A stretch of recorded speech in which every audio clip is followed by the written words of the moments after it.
हाकललेली करोडपती पत्नी भाग 8 धाड. गाडीचा भीषण अपघात झाल्यानंतर काही क्षण सगळीकडे अंधार आणि शांतता पसरली होती. मुसळधार पाऊस कोसळत होता. रस्त्यावर गाडीचे तुकडे विखुरले होते. सायली हळूहळू शुद्धीवर येऊ लागली. तिच्या कपाळावर किरकोळ जखम झाली होती. तिने डोळे उघडले आणि पहिली गोष्ट जी तिला दिसली ती पाहून तिचं हृदय तडपलं. आर्यन बेशुद्ध पडला होता. आर्यन. सायलीने घाबरून हाक मारली, पण काहीच प्रतिसाद मिळाला नाही. त्याच्या कपाळातून रक्त वाहत होतं. अपघाताच्या क्षणी त्याने स्वतःचा हात सायलीसमोर धरून तिला वाचवलं होतं. जखम त्याला जास्त झाली होती. सायलीचे डोळे पाणावले.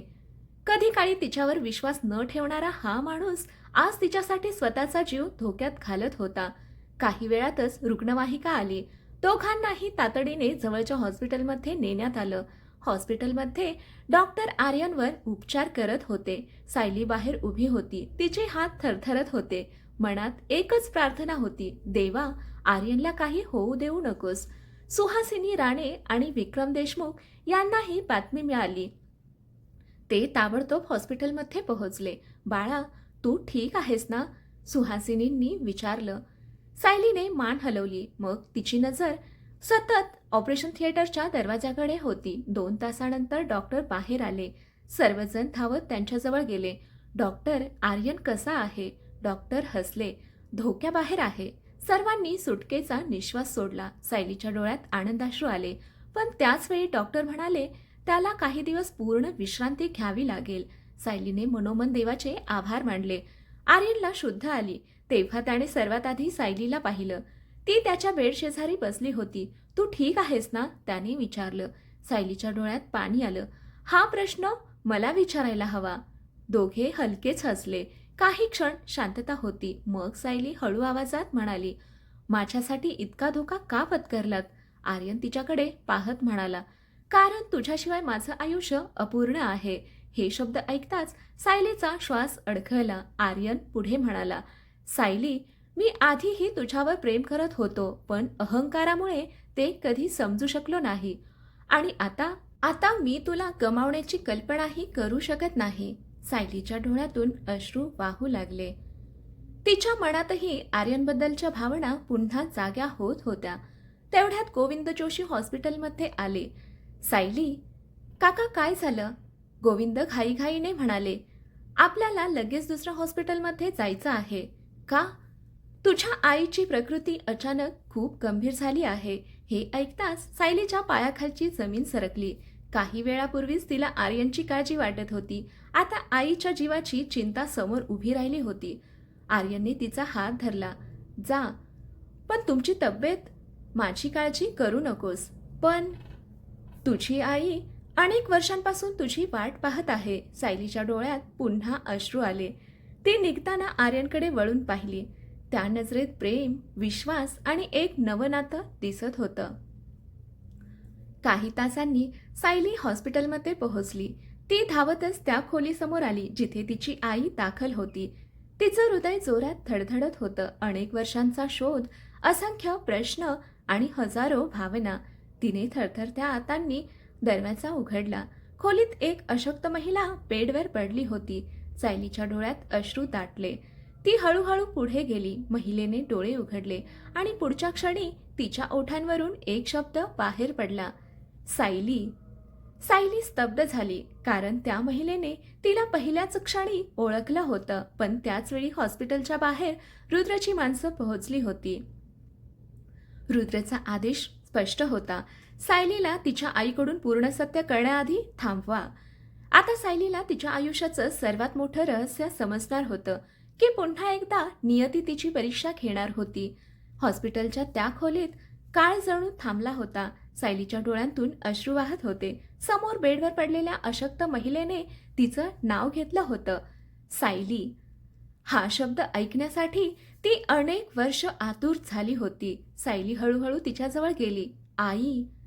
तिचा आवाज थरथरत होता. महिलेच्या डोळ्यातूनही अश्रू वाहू लागले. माझी मुलगी. ती कुजबुजली.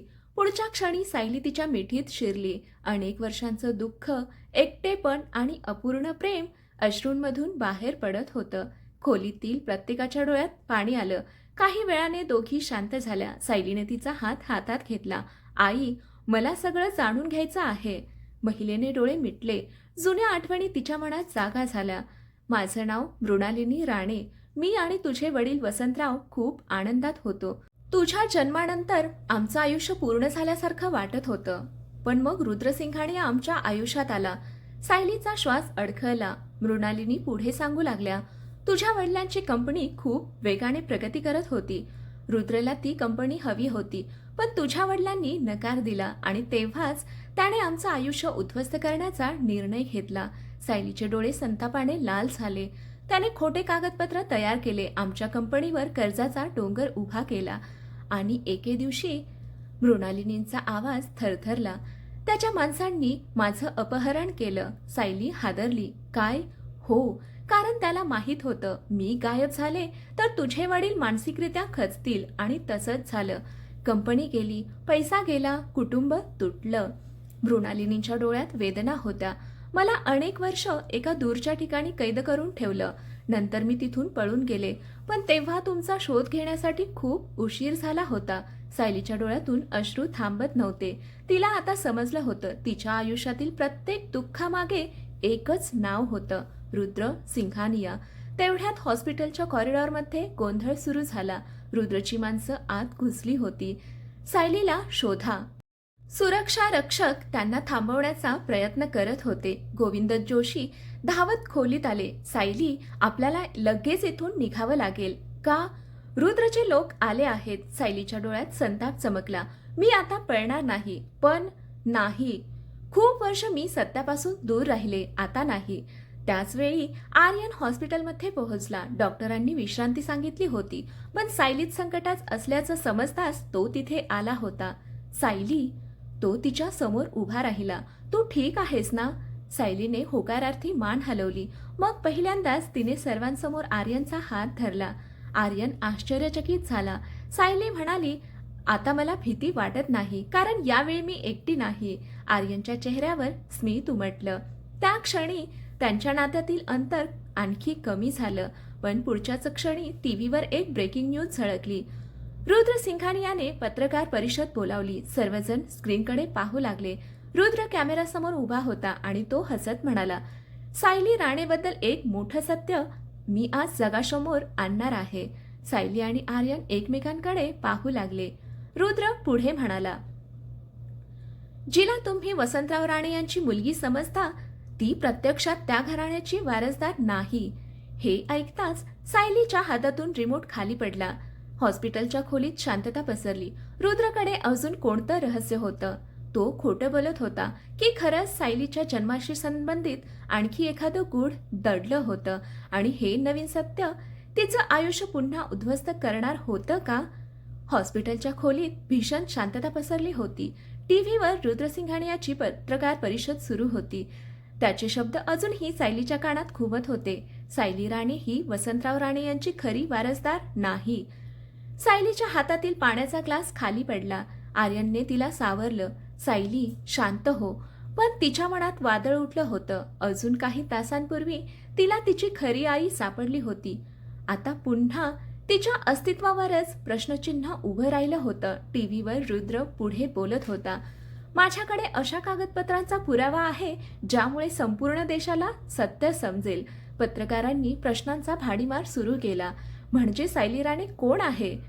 तुम्ही नेमकं काय सांगू इच्छिता? रुद्र हसला. योग्य वेळी सर्व काही समोर येईल. आणि पत्रकार परिषद अचानक संपवून तो निघून गेला. सायलीच्या डोळ्यात अश्रू होते. आई, हे खरं आहे का? तिने मृणालिनीकडे पाहिलं. मृणालिनी काही क्षण शांत राहिल्या. त्यांच्या चेहऱ्यावर चिंता स्पष्ट दिसत होती. नाही बाळा, त्या ठामपणे म्हणाल्या. तू वसंतरावांचीच मुलगी आहेस. सायलीने सुटकेचा श्वास घेतला. पण मृणालिनी पुढे म्हणाल्या, पण हे ऐकताच सर्वजण स्तब्ध झाले. तुझ्या जन्माशी संबंधित एक गोष्ट आहे. सायलीचं हृदय जोरात धडधडू लागलं. तुझ्या जन्माच्या दिवशी हॉस्पिटलमध्ये एक मोठा अपघात झाला होता. कसला अपघात? त्या दिवशी हॉस्पिटलच्या नर्सरीमध्ये आग लागली होती. सायली आणि आर्यन एकमेकांकडे पाहू लागले. मृणालिनी पुढे सांगू लागल्या, त्या गोंधळात काही बाळांच्या फाईल्स हरवल्या होत्या.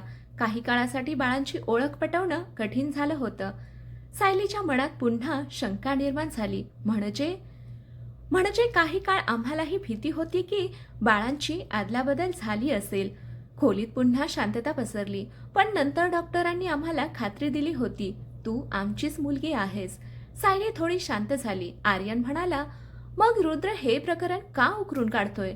गोविंद जोशी गंभीर झाले. कारण त्याला सत्याची नाही, गोंधळाची गरज आहे. लोकांच्या मनात शंका निर्माण झाली की तो जिंकतो. सायलीला ते पटत होतं. दुसऱ्या दिवशी मीडिया आणि सोशल मीडियावर एकच चर्चा सुरू झाली.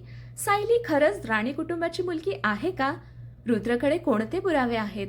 कोट्यवधींच्या संपत्तीचा खरा वारस कोण? सायलीच्या विरोधकांनी पुन्हा संधी साधली. काही गुंतवणूकदार घाबरले. काही प्रोजेक्ट्स थांबवण्यात आले. रुद्रला हवं तेच घडत होतं. त्या संध्याकाळी सायली एकटीच हॉस्पिटलच्या गार्डनमध्ये बसली होती. तिच्या डोळ्यात अश्रू होते. देवा, माझ्या आयुष्यात इतक्या परीक्षा का? तेवढ्यात आर्यन तिच्या जवळ आला. तो काही क्षण शांत बसला आणि म्हणाला, तुला माहिती आहे का काय, मी पहिल्यांदा तुला पाहिलं तेव्हा तू खूप साधी होतीस. सायली हलकसं हसली. म्हणजे गावंढळ? आर्यन लाजला. हो, कदाचित. दोघेही काही क्षण हसले. मग आर्यन गंभीर झाला. पण आज मला समजतं, माणसाची ओळख त्याच्या आडनावाने किंवा संपत्तीने होत नाही, त्याच्या मनाने होते. सायलीच्या डोळ्यात पाणी आलं. जर उद्या समजलं की मी राणे कुटुंबाची मुलगी नाही तर? आर्यनने तिचा हात हातात घेतला. माझ्यासाठी काहीच बदलणार नाही. का? कारण मी तुझ्या नावावर नाही, तुझ्यावर प्रेम करतो. सायलीच्या डोळ्यातून अश्रू वाहू लागले. अनेक वर्षांनंतर तिला असं वाटलं कोणीतरी तिच्यावर तिच्यासाठी प्रेम करतंय. त्याच क्षणी रुद्रच्या ऑफिसमध्ये एक व्यक्ती पोहोचली. त्याच्या हातात एक जुनी मेडिकल फाईल होती. रुद्रने ती उघडली आणि त्याच्या चेहऱ्यावर विजयी हास्य उमटलं. शेवटी मला ते सापडलं. काय सर? रुद्र हसला. सायलीच्या जन्माचं खरं रहस्य. दुसऱ्या दिवशी सकाळी संपूर्ण देशाला हादरवणारी बातमी समोर येणार होती. कारण रुद्रकडे आता असा पुरावा होता जो सायलीचं आयुष्य पुन्हा एकदा पूर्णपणे बदलवून टाकणार होता. सकाळपासूनच सायली अस्वस्थ होती. रुद्रने ज्या मोठ्या पुराव्याचा दावा केला होता त्याची चर्चा सर्वत्र सुरू होती. टीव्ही चॅनेल्स, सोशल मीडिया, उद्योग विश्व, सगळीकडे एकच प्रश्न होता, सायलीच्या जन्माचं खरं रहस्य काय आहे? रुद्रने दुपारी पत्रकार परिषद आयोजित केली. देशभरातील पत्रकार तिथे उपस्थित होते. सायली, आर्यन, मृणालिनी आणि गोविंद जोशीही टीव्हीवर कार्यक्रम पाहत होते.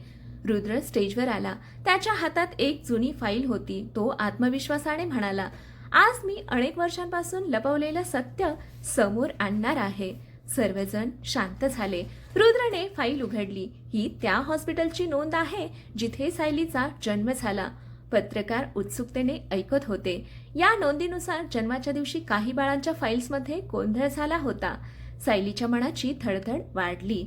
पण पुढच्याच क्षणी रुद्र म्हणाला, मात्र माझ्याकडे असलेले पुरावे अपूर्ण आहेत. संपूर्ण हॉलमध्ये कुजबूज सुरू झाली. रुद्र पुढे म्हणाला, पूर्ण सत्य अजूनही कुठेतरी लपलेलं आहे. हे ऐकताच सायलीला आश्चर्य वाटलं. रुद्रकडे ठोस पुरावा नव्हता. मग तो इतका आत्मविश्वासाने का बोलत होता? त्या संध्याकाळी गोविंद जोशी सायलीला भेटायला आले. त्यांच्या हातात एक जुना लिफाफा होता. हे मला तुझ्या वडिलांच्या सामानात सापडलं. सायलीने लिफाफा उघडला. आत एक जुना फोटो आणि एक चिठ्ठी होती. फोटोमध्ये वसंतराव राणे एका लहान मुलीला हातात घेऊन हसताना दिसत होते. मागे लिहिलं होतं, माझी मुलगी, माझा अभिमान. सायलीच्या डोळ्यात अश्रू आले. चिठ्ठीमध्ये फक्त एकच ओळ होती, जर कधी सत्य शोधायची वेळ आली तर जुन्या हॉस्पिटलच्या तळघरात उत्तर मिळेल. सायली, आर्यन आणि गोविंद जोशी एकमेकांकडे पाहू लागले. हे कोणतं सत्य होतं? हॉस्पिटलच्या तळघरात काय लपलं होतं? आणि वसंतरावांनी ही चिठ्ठी का जपून ठेवली होती? त्या रात्री सायलीने निर्णय घेतला. उद्या सकाळी ती त्या जुन्या हॉस्पिटलमध्ये जाणार होती. पण तिला कल्पना नव्हती की तिच्या आधीच रुद्रची माणसं त्या तळघरात पोहोचली होती. इथून पुढे काय होईल हे पाहू पुढील भागामध्ये. कथा इथपर्यंत आवडली असेल तर कथेला लाईक करा, शेअर करा, कमेंट करा आणि आपल्या चॅनलला सबस्क्राईब करा. कथा वाचल्याबद्दल आणि ऐकल्याबद्दल धन्यवाद.